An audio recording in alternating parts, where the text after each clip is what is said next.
नमस्कार दोस्तों, स्वागत है आप सब लोगों का आरपीएससी एग्जाम्स यूट्यूब चैनल पर। साथियों, गणित के टॉपिक वाइज प्रश्न अपन कर रहे हैं और यूनिट नंबर 5 में पहुंच चुके हैं।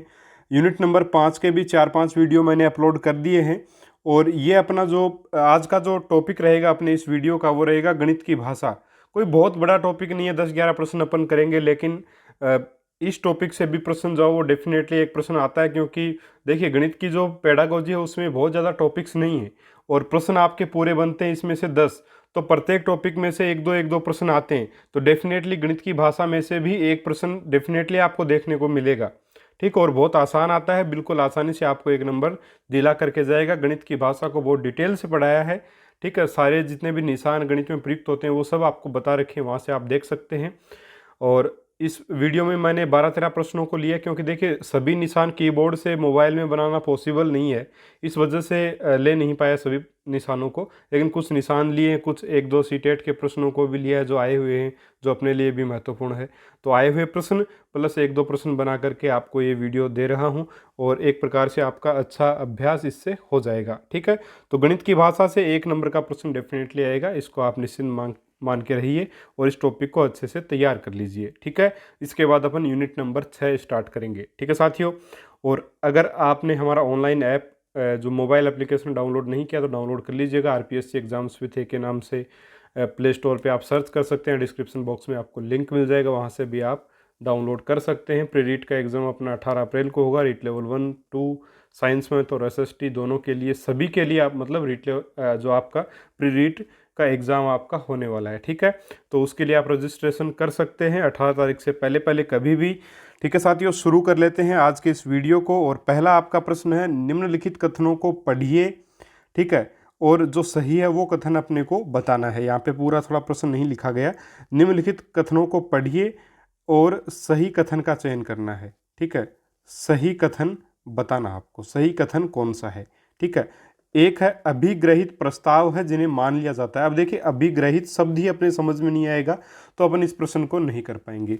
अभिग्रहित का मतलब होता है जिसे जिसे माना गया हो, जिसे माना गया हो। ठीक है, माना गया हो, यानी कि जिसे इंग्लिश में बोलें तो जिसे अज्यूम किया गया हो, जिसे मान लिया गया हो, जिसे अज्यूम कर लिया गया हो, उसको बोलते हैं अभिग्रहित। ठीक है, याद रखिएगा इसको। अभिग्रहित का मतलब है जिसे मान लिया गया हो, यानी जिसे अज्यूम्ड कर लिया गया हो।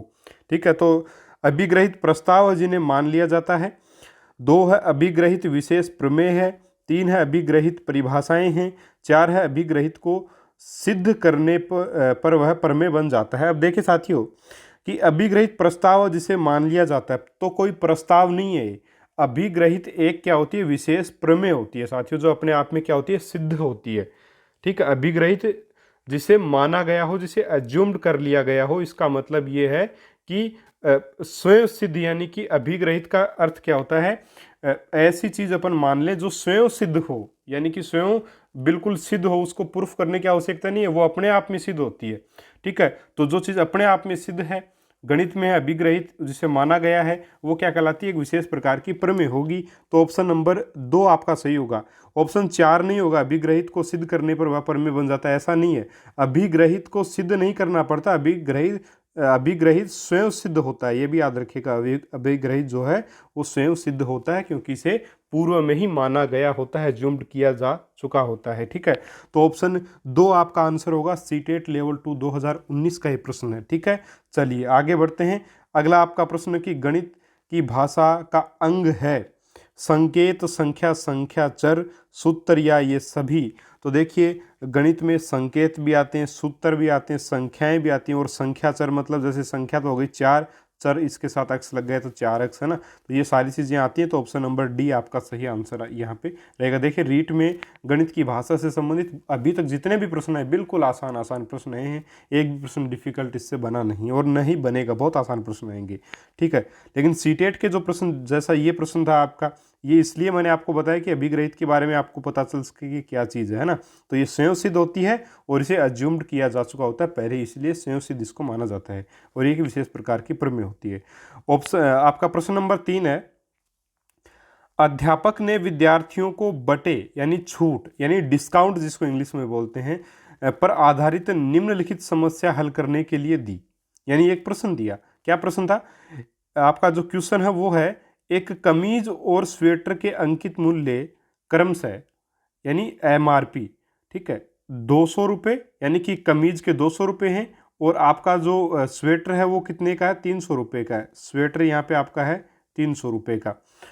और कमीज व स्वेटर पर बटा क्रमशः, यानी कि कमीज पर अपने को 20% की छूट मिलती है, डिस्काउंट मिलता है, और स्वेटर पर अपने को 12% का डिस्काउंट मिलता है। बिल तैयार करते समय गलती से दुकानदार ने इन वस्तुओं के बटे की अदला बदली कर दी, यानी डिस्काउंट की अदला बदली कर दी। यानी कि अभी उसने 300 पर 20% छूट दे दिया और जो है वो 12% छूट दे दिया किसके ऊपर? मतलब अपने कमीज के ऊपर। पहले क्या कर रहा था? कमीज के ऊपर 20% छूट उसने बताई, एक्चुअल सही छूट ये थी, और 300 पर 12%। लेकिन अभी वो भूल गया और 200 पर तो 12% कर दिया, 300 पर कर दिया 20%। तो इसका मतलब क्या हो गया? छूट ज़्यादा हो गई ना। अब भाई 300 का 12% तो कम ही होगा, 20% ज़्यादा होगा। तो छूट क्या हो गई? अभी छूट जो वो पहले से अधिक हो गई, ठीक है। छूट यानी कि दुकानदार को अब पैसे कम मिलेंगे। बिल तैयार करते समय गलती से ये कर दिया उसने। बिल मिलने पर हमीदा ने इस गलती को देखा और दुकानदार को उचित मूल्य दिया। लेकिन हमीदा ने जो वो क्या किया, वहाँ पे बेईमानी नहीं की। उसने उसको देखा बिल को, कि उसने देखा कि भाई इसने डिस्काउंट ज़्यादा जोड़ दिया है, गलत जोड़ दिया, उल्टा जोड़ दिया है, इसके पैसे जो बनने चाहिए थे उससे कम बन रहे हैं। तो उसने उस गलती को सुधारा और उसको उचित मूल्य, जो सही मूल्य है वो दिया। यानी कि 200 का 20% काटा और 30 का 12% काट के बाकी के पैसे उसने दे दिए, ठीक है। हमीदा ने दुकानदार को कितनी मुद्रा दी? ये जो है वो प्रश्न था अपना, ठीक है। तो इसको तो आप निकाल भी सकते हैं गणित के तौर पर। अब जो गणित की पेडागोजी का प्रश्न बनता है वो क्या है कि इस प्रश्न में शिक्षक किन मूल्यों को प्रोत्साहित करने का प्रयास करता है, ठीक है। किन मूल्यों को प्रोत्साहित करने का प्रयास कर रहा है? सहकारिता, सहानुभूति, संवेदनशीलता या ईमानदारी? तो निश्चित ही ऑप्शन नंबर डी इसका आंसर होगा, ईमानदारी। अगर उसमें ईमानदारी नहीं होती तो वो छूट ले लेती और कम पैसे दे करके आ जाती, लेकिन उसमें ईमानदारी का गुण था, इसलिए हमीदा ने दुकानदार को उचित मूल्य दिया, ठीक है। तो ईमानदारी का गुण बच्चों को यहाँ पे सिखाया जा रहा है। बहुत अच्छा प्रश्न सीटेट लेवल 2 2015 का, ठीक है। चलिए आगे बढ़ते हैं। अगला आपका प्रश्न है, कक्ष में गणित की भाषा विकसित करने के लिए 4 चरण इस क्रम में हैं। ये साथियों इंपॉर्टेंट प्रश्न है, ठीक है। ये 4 चरण आपके होते हैं गणित की भाषा को अपन कक्षा में विकसित करें उसके लिए, ठीक है। अब ये 4 चरण आपको ध्यान में होने चाहिए। पहला, प्रतिदिन की भाषा, ठीक है। दूसरा चरण आपका क्या होगा? प्रतीकात्मक भाषा। और तीसरा, गणित की समस्याओं को हल करने की भाषा। और चौथा, गणितीय परिस्थिति की भाषा।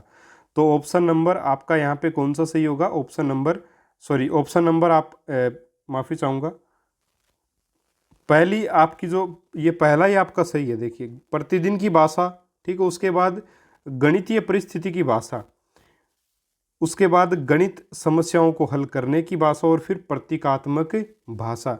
ये कक्ष में गणित की भाषा विकसित करने के लिए 4 चरण होते हैं। यानी कि गणित की जो प्रतीकात्मक भाषा है, जो मुख्य जो गणित की भाषा है वो प्रतीकात्मक भाषा है निश्चित तौर पे, है ना। तो उस भाषा तक, प्रतीकात्मक भाषा तक पहुंचने के लिए क्या क्या चरणों की आवश्यकता है? तो एक तो अपनी प्रतिदिन की भाषा, यानी कि जो सामान्य जो अपनी भाषा होती है, जो हिंदी भाषा माने या अपने क्षेत्रीय जो भी भाषा है, उस भाषा का अपन प्रयोग करेंगे। उसके बाद उस भाषा को गणितीय परिस्थिति की भाषा में ढालेंगे, यानी गणितीय परिस्थिति की भाषा, ठीक है। उसके बाद में गणितीय समस्याओं को हल करने की जो भाषा है वो लिखेंगे और लास्ट में प्रतीकात्मक भाषा तक पहुँचेंगे कि गणित में जो अपनी भाषा उसको प्रतीकों के रूप में इस प्रकार से लिखा जाता है, ठीक है साथियों। तो ये चीज़ें हैं। ऑप्शन नंबर ए इस प्रश्न का सही उत्तर होगा, ये ध्यान रखिएगा, इंपॉर्टेंट प्रश्न है, ठीक है। चलिए, ऑप्शन ए इसका सही आंसर हो जाएगा। अगला आपका प्रश्न है कि गणित की अच्छी पाठ्य पुस्तक के चयन के समय हमें किस बात का ध्यान रखना चाहिए? रीट लेवल 2 2012 का प्रश्न। प्रश्नावली के सारे प्रश्न हल किए हुए हों। बी है, पर्याप्त मात्रा में उदाहरण हो और प्रश्नावली में प्रश्न कम हो। उदाहरण ज़्यादा, प्रश्नावली में प्रश्न कम। उदाहरण कम तथा प्रश्नावली में प्रश्न ज़्यादा। तो देखिएगा मित्रों, सही ये रहेगा कि पर्याप्त मात्रा में उदाहरण हो और प्रश्नावली में प्रश्न जो वह हों। ठीक है, पर्याप्त मात्रा में उदाहरण और प्रश्नावली में प्रश्न हों, तो दोनों चीज़ें जो अगर हैं पर्याप्त मात्रा में हैं तो वो आपका सही होगा। तो ऑप्शन नंबर बी इसका आंसर हो जाएगा। देखिए कितना आसान प्रश्न था।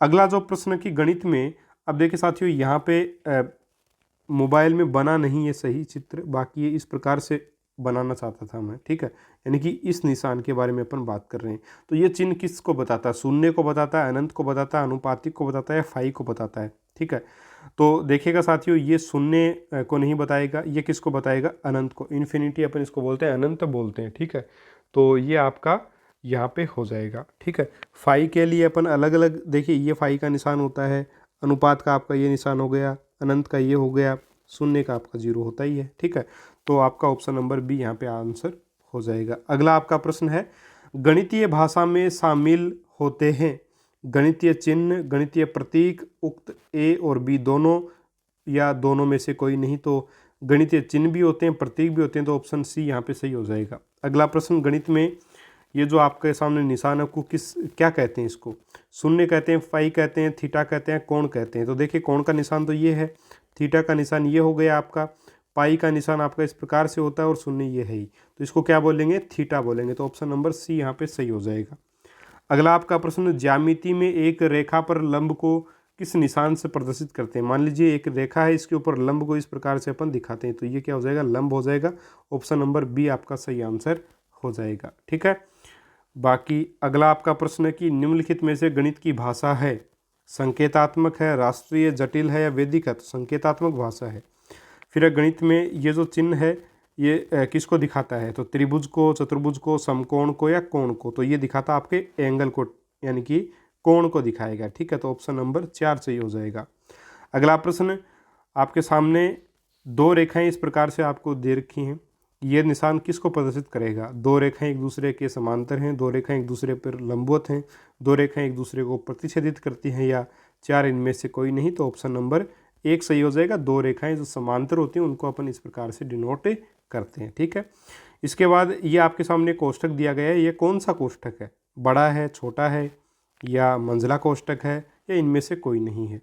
ठीक है, तो अपन जानते हैं ये कौन सा कोष्टक है? मंझला कोष्टक। बड़ा कोष्टक उसको अपन इस प्रकार से लिखते हैं, छोटा कोष्टक इस प्रकार से बनाया जाता है, और मंझला कोष्टक कुछ इस प्रकार से जो वो बनाया जाता है। तो ये मंझला कोष्टक रहेगा। ऑप्शन नंबर 3 इस प्रश्न का उत्तर होगा।